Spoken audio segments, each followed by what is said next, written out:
What's up, you beautiful people? It's time once again for the O Wrestling Podcast. I'm your host, CW. Thank you so much for listening. Make sure to hit that bell on YouTube so you get notified when new videos go up, and subscribe to the podcast on your favorite podcasting app.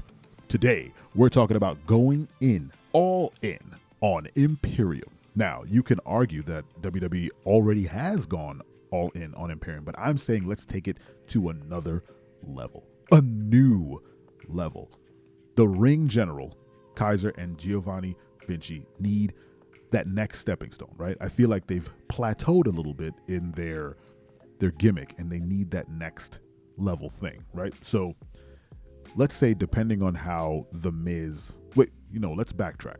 I think what they're doing with Giovanni Vinci is terrible. I don't like the fact that they're burying him every single week for God knows what reason. I don't know why. I don't know why they made him the weak link. It makes Imperium weak. They're always as weak as their weakest link. And if Giovanni is going to take a bunch of L's, that group will never have tag team gold, which I think they need, which is what we're going to talk about. And also it makes Gunther seem like he has goons instead of, for lack of a better term, followers, right? Giovanni needs to be strong. They need to reverse this whole thing. It's an easy fix. You can have him take another L in a singles match, and then just have him spaz out and freak out and turn his whole life around, and then go on a rampage whooping everyone's ass. Okay? Well, we need to turn that ship around. Now, fast forward. The Miz is taking on Gunther for the Intercontinental Heavyweight Championship of the world at Survivor Series. And more likely than not, Gunther is going to go over. But if he does, which, I kind of hope he does, just so I can facilitate my idea. He takes on The Miz. The Miz goes over as a huge babyface. His trajectory is different now. He doesn't win the IC title, but, now he's on fully firm ground as a babyface. And Gunther gets a lot more heat as a heel. We cut to Raw after Survivor Series, and Imperium comes out. Gunther makes an announcement. He says that after his win at Survivor Series, he feels like the competition has been lacking in WWE, and he wants to only fight the best, because only the best deserve a shot at the Intercontinental Championship and the longest reigning Intercontinental Champion.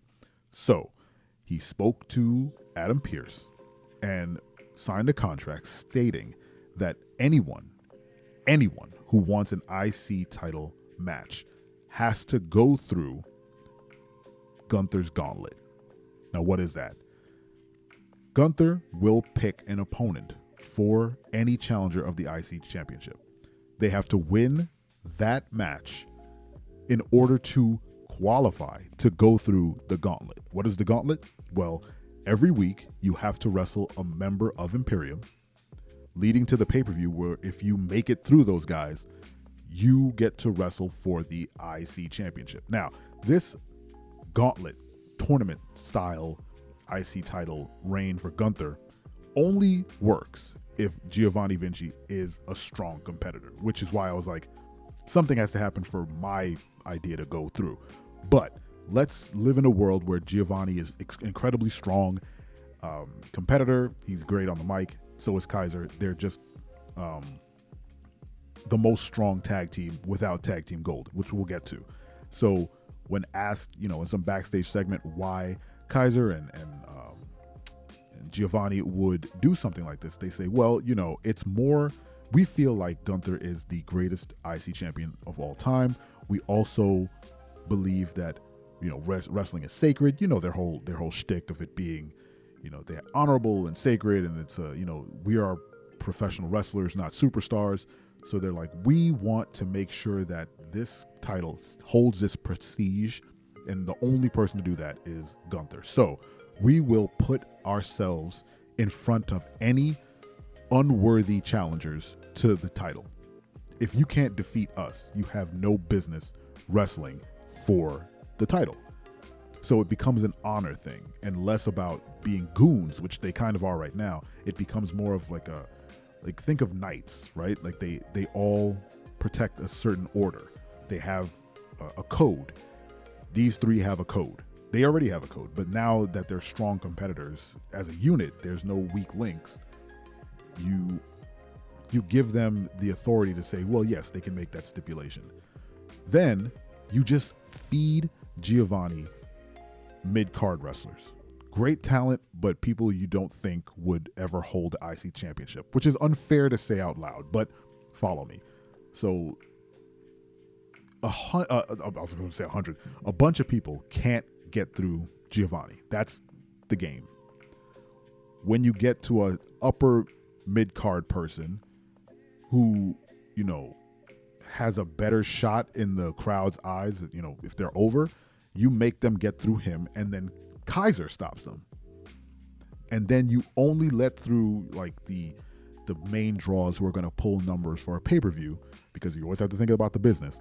So the AJ Styles, the Bobby Lashley's, the, you know, Drew McIntyre's, the Sheamus's, the even the Karrion Crosses, who you can, you know, pitch as a strong competitor for that title, make it through Kaiser, and those are the pay-per-view matches that you get with Gunther.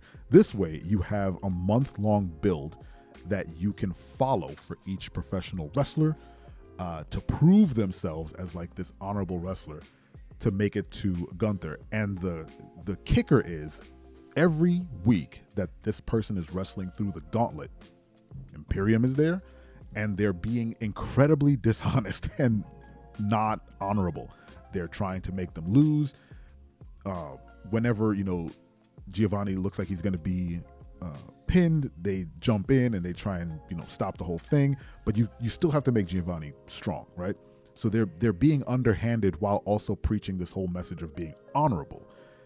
That way they get over as heels, your baby faces or whatever get over as strong competitors, and the ones who make it through all the garbage that Imperium is throwing at them are stronger for it. Their characters are stronger, the story is stronger, and then the match will be a banger because Gunther is an incredible professional wrestler, tells a great story in the ring.